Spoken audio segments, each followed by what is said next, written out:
இன்று அவருடைய சத்தம். எழுதியவர் சகோதரர் சகரியா புனன் அவர்கள். நாள் பிப்ரவரி 11. வெளிப்புற உலக வசீகரம் அல்ல, உள்ளான ஜீவிய வசீகரமே வேண்டும். ஏசாயா 2 அதிகாரம் 12, 16 வசனங்களில் சேனைகளுடைய கர்த்தரின் நாளானது எல்லா சித்திர வினோதங்கள் மேலும் வரும், அதாவது தோற்றத்தில் அழகானவைகள் மேலும் வரும் என காண்கிறோம். இன்று இவ்வாறாகவே மனுஷர் பார்வைக்கு கவர்ச்சியூட்டும் வசீகரங்களே ஏராளமாய் உள்ளன. ஆனால் இது போன்றவைகளை வியந்து பாராட்டுவதின் மூலமாய் உங்கள் உள்ளான மனிதனில் எந்த அளவிற்கு மறுரூபமடையும் பலன் குன்றி போகும் என்பதை சிந்தித்து பாருங்கள்.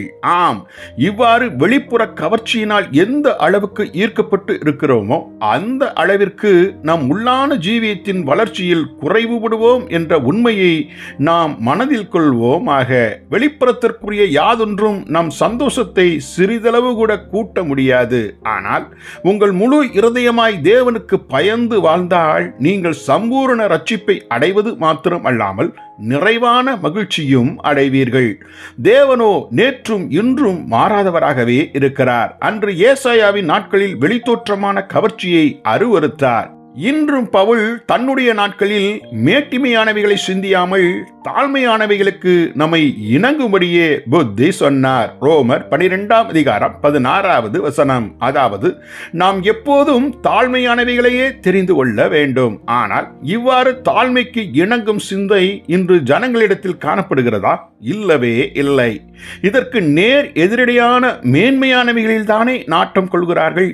ஏசாயா 3 அதிகாரம் 16 வசனத்திலிருந்து 24 வசனங்களில் மாயையாகிய வெளித்தோற்ற கவர்ச்சியை தங்களுக்கு தேடுகிறவர்கள் மீதும் இப்பூமிக்குரிய உயர்ந்த வஸ்துக்களை போற்றி மதிப்பவர்கள் மீதும் எவ்வாறு தேவனுடைய உக்கிரமான கோபம் வெளிப்படும் என கூறப்பட்டு உள்ளது.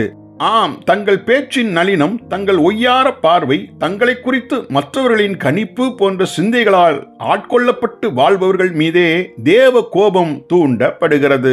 ஏனெனில் உள்ளான வசீகரத்தில் மாத்திரமே நாட்டம் கொண்டிருப்பது, அந்தரங்க ஜீவியத்தில் மறுரூபமடைவது, முழுமையான தேவ பக்தியுடன் வாழ்வது போன்ற ஜீவியத்திற்கு இவை யாவும் நேர் முரணானவைகளே ஆகும். தேவனோ இது போன்ற அந்தரங்க தேவபக்தியின் சிந்தையில்தான் அக்கறை கொண்டுள்ளார். ஜெபிப்போமா? அன்பின் பிதாவே, நிறைவான மகிழ்ச்சிக்கு எங்கள் உள்ளான ஜீவியத்தில் அடைந்திடும் ரட்சிப்பே அல்லாமல் மாயையான உலக வசீகரம் மகிழ்ச்சி தர முடியாது என்பதை அறிந்தோம். அந்தரங்க வாழ்வில் உண்மையாய் வாழ கிருபை செய்தருளும். ஆமேன்.